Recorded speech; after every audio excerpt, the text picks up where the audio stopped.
Salut Vincent, Salut. merci de nous donner un peu de ton temps pour le festival, pour répondre à quelques questions et puis nous parler un peu de toi et Pas de de ton film. problème. La connexion est un peu instable. Oui, la connexion est pas géniale, oui. Mais bon, on va essayer quand même. Du coup, ça va être plutôt de conversation, hein, discussion. Si tu peux d'abord un peu nous parler un peu de toi, de ton parcours, comment t'es arrivé à la réalisation, tout ça. Ben,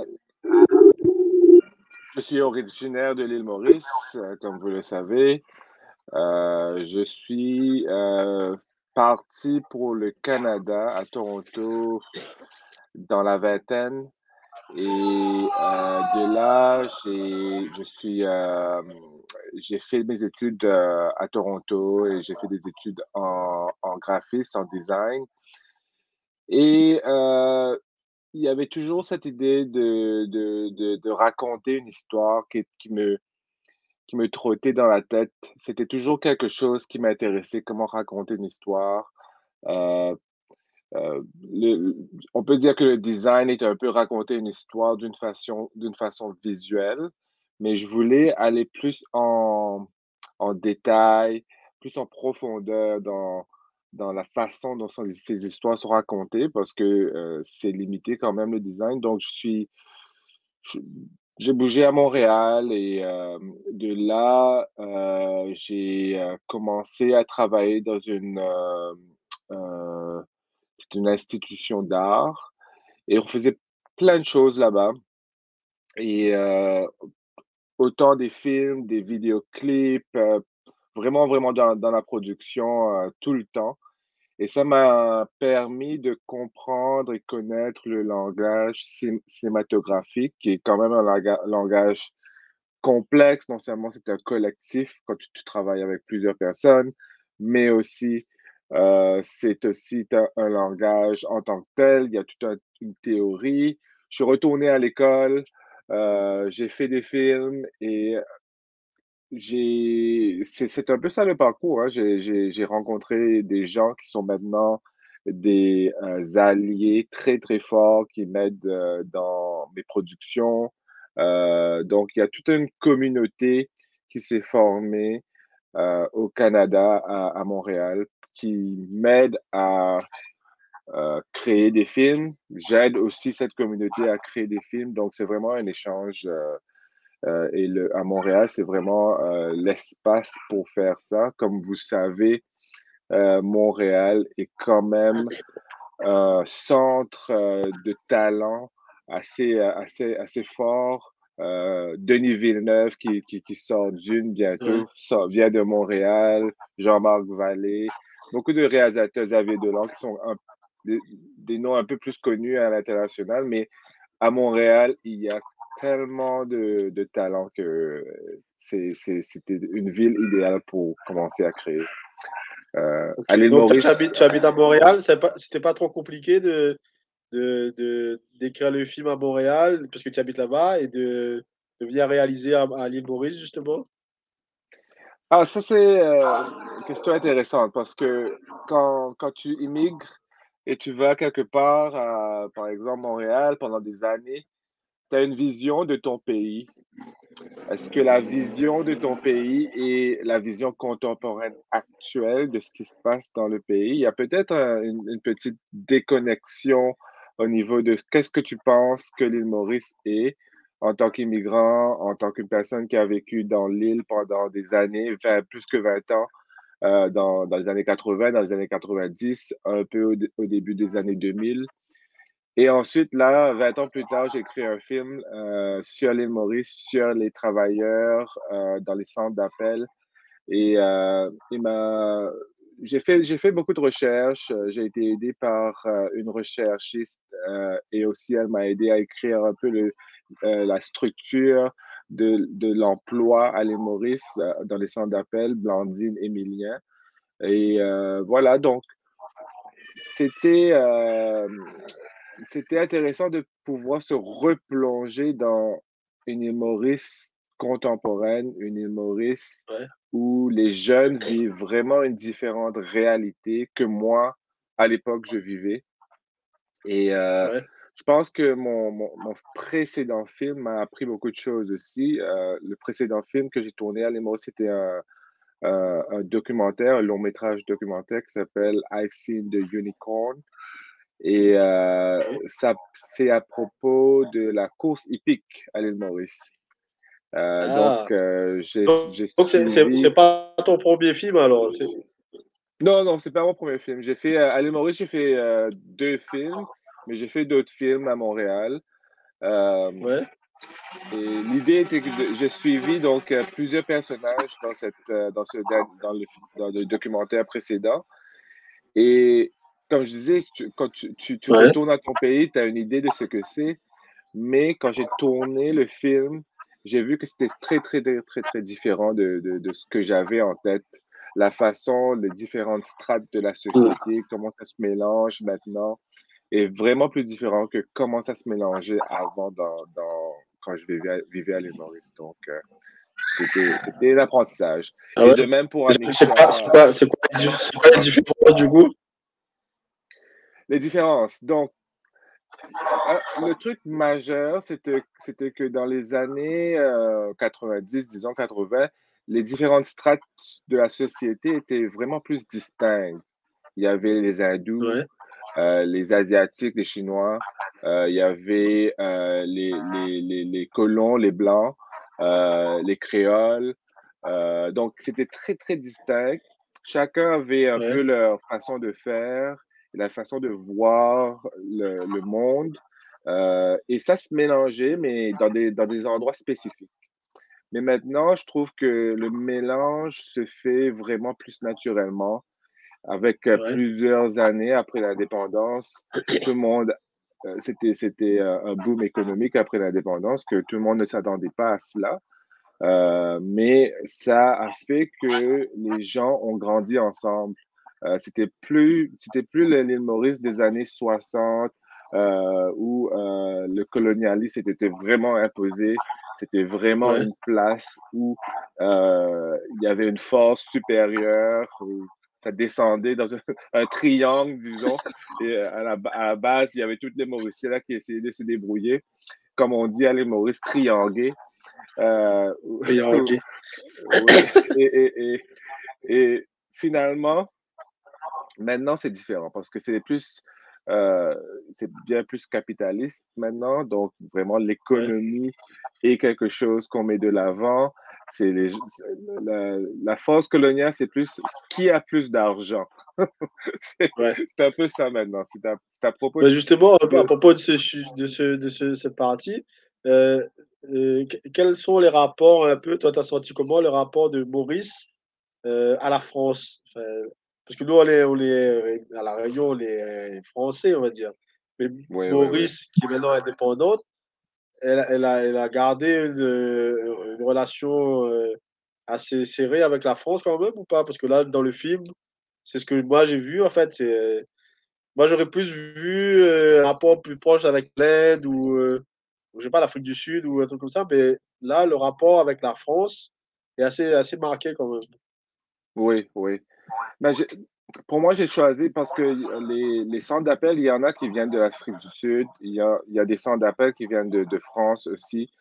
Mais j'ai choisi la France parce que c'était quand même, l'île Maurice, c'était quand même un pays français à une époque aussi. Ouais, Donc, cette historique, cette tradition, cette façon de voir un Français reste. ouais, Donc, ça c'est reste, ouais. toujours une façon de voir, parce que ben, les Français mauriciens sont maintenant établis depuis des centaines d'années, donc ce sont des Mauriciens.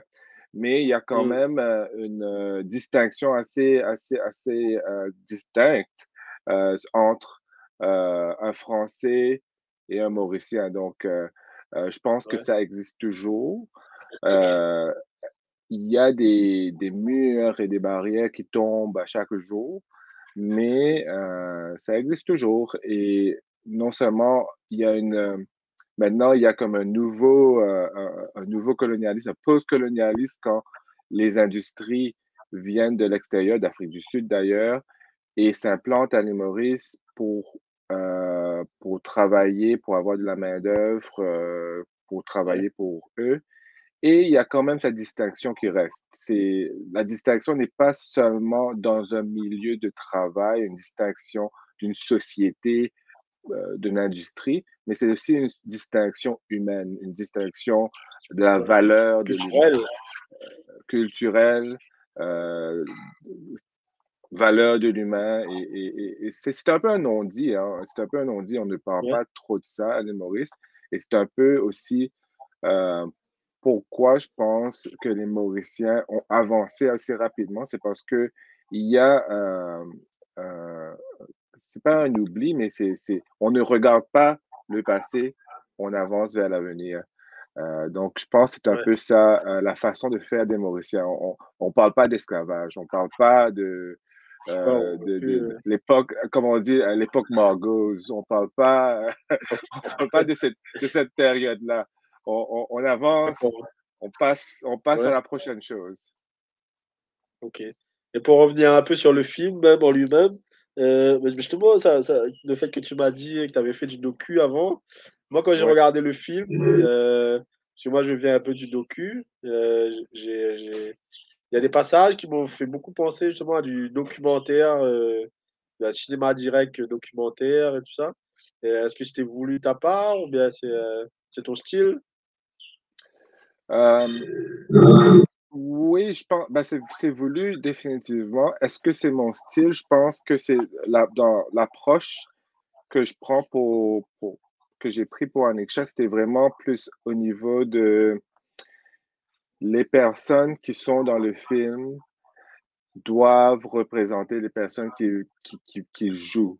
Ouais, Donc, c'était un ouais, peu réalité, quoi. pour avoir cette réalité, pour avoir le plus Heu, proche possible. Donc, c'est un exercice de casting. Mais aussi, la plupart des figurants travaillent dans des centres d'appel. La plupart, comme beaucoup de personnes dans le film ont connu cette expérience-là. Donc, d'accord, et on a tourné dans un centre d'appel sur le toit de l'hôtel NSI. Le centre d'appel était juste à côté, il fallait juste aller changer de bâtiment. Mais ces personnes qui sont venues, ils venaient du centre d'appel, donc ils avaient déjà cette expérience. C'était quelque chose qu'ils connaissaient, c'était un milieu familier. Et je pense que c'est ça qui se traduit un peu comme un cinéma vérité. d'accord. Ton film parle aussi un peu de la jeunesse mauricienne et notamment, des jeunes femmes, mauriciennes aussi. Le poids des traditions, moi j'ai senti un peu ça aussi au début du film. C'est Oui. un sujet auquel qui te tient à cœur aussi? Oui, ben, le poids de tradition à l'île Maurice, quelque chose d'autre qui m'est venu un peu en faisant le film, c'était que oui, la tradition religieuse mauricienne est très, très présente dans toutes les sphères, et c'était aussi pour nous quelque chose qui nous protégeait, qui nous rendait, plus, dans une non seulement que ça créait des communautés, quand tu es dans une religion, par exemple, catholique ou hindoue, tamoul et cetera. Ça créait des communautés et ça nous aidait à rester ensemble et nous protéger parce que, encore une fois, c'était une époque assez dure à l'époque. C'était une Ouais, époque où les gens, vraiment, le travail, c'était la main-d'œuvre. Il n'y avait pas le travail n'était pas devant des ordinateurs, là. C'était vraiment le travail dur. Donc, euh, et ça, c'était quelque chose qui nous protégeait. Donc, la tradition dans le film, était un peu en balance avec cette idée de la modernité. Donc, il y a une balance entre ces deux aspects, ces deux dimensions de vie que les Mauriciens passent à l'un à l'autre à chaque journée. Tous les jours, tu passes ouais, entre traditionnel mauricien et là, tu pars dans un autre endroit, tu ouais, deviens le moderne mauricien et Tu es en train de Ouais, une jongler espèce entre de ces schizophrénie un peu, oui, oui. ouais, schizophrénie, Ouais, exactement. À la Réunion aussi, on passe notre temps à jongler un peu entre ces deux univers, quoi. C'est un peu, ouais. Voilà, voilà. Et les Et du 2 coup, univers ton ont film, leurs pour et leurs contre aussi. C'est pas comme si c'était, euh, quelque chose de plus manichéen. Il y a vraiment quel oui, il y a oui, oui, leurs pour et leurs contre. il faut aujourd'hui, la force de la jeunesse, c'est de savoir naviguer un peu dans ces deux mondes-là, quoi. Faire le Oui, lien entre ces deux univers parce qu'on peut pas y échapper, hein. Comme ça. oui, oui, oui. Et du coup, ton film, il tourne un peu en festival ou il a été produit en quelle année, en fait? Donc, on a tourné en avril 2019. Le film est Ouais, sorti en, 2020 pendant la pandémie. Ça a fait la première ah ouais, à Toronto International. Donc là, c'est toujours en tournée de festival. ouais. Très, très content d'ailleurs que c'est venu à l'île de la Réunion. Je Ah dirais super, mais vraiment merci content, ouais, à d'avoir. oui, oui, je suis très content que c'est parti à La Réunion parce qu'à l'île Maurice, en ce moment, notre festival de court-métrage n'a pas lieu. Je sais pas quand ça va Ouais, reprendre. C'est le festival L'Île Court. il est Donc, quoi, ouais. j'attends avec impatience pour pouvoir faire ma soumission. Et je dis merci aussi à Wally Fall qui a permis de faire la connexion entre Cours derrière et son festival à lui. Donc, c'est très, c'est vraiment. Je savais pas que on avait des liens. L'océan Indien avait des liens aussi forts avec la Caraïbe. Donc, moi, Ça se crée au fur et à mesure, c'est bien, oui, oui, oui. Donc, c'est je nécessaire, suis hein. très, très content que ce soit à l'île de la Réunion. Ouais. En tout cas, nous, on est contents de voir les films mauriciens parce qu'on est juste à côté, l'île de la Réunion, mais c'est assez rare pour nous d'être confrontés aux films mauriciens, quoi. On n'a pas vraiment Oui, accès à ça, et là, ben, franchement, ça nous fait du bien. Enfin, moi, en tant que Réunionnais, ça me fait du bien de voir comment évoluent les cousins mauriciens juste à côté de nous. Et ben, franchement, c'est bien. oui, C'est oui, cool, oui. merci. Merci, merci, merci à vous aussi. Comme je dis toujours, il y a pas un un cinéma national mauricien, mais il y a des réalisateurs, des artistes mauriciens. C'est vraiment, il faut vraiment aller les chercher. Mais il y a plusieurs films. David Constantin, d'ailleurs, qui fait son film David Constantin, ouais. euh, en ce moment. Donc, et c'est lui qui est le directeur du festival Elco. Donc, je pense pour cette année-ci, il est très occupé. Donc, c'est un peu pourquoi on n'a pas Elco. Mais il y a plusieurs réalisateurs mauriciens. Il faut vraiment les cogner à leur porte pour qu'ils envoient leurs Ouais, films. bah, Des fois, on n'est pas il au était courant. président du jury. Je crois que la première fois qu'on a fait le festival, c'était David qui était président du jury. Ah, ok, ok, ok, ok. Ouais, Ouais, ouais. il avait présenté son film et tout. Ben, Vincent, je te remercie. Ah, merci à toi. C'était cool. Merci à toi de nous avoir donné de ton temps. Et Oui, merci. ben, bonne continuation à toi. Et puis, bonne continuation au film aussi. Et hâte de voir le prochain. Oui, oui, merci. Et bonne continuation avec le festival. D'ailleurs, je pense que tu as mon email. Si tu me partages tes films, je pourrais partager d'autres films aussi. J'aimerais voir un peu les documentaires dont tu parles, Lequel documentaire? les tiennes. Ah, ben, j'en ai un seul. Oui, je peux t'envoyer un lien, ouais. Super. Super. Salut Vincent. Salut. Ça va passer où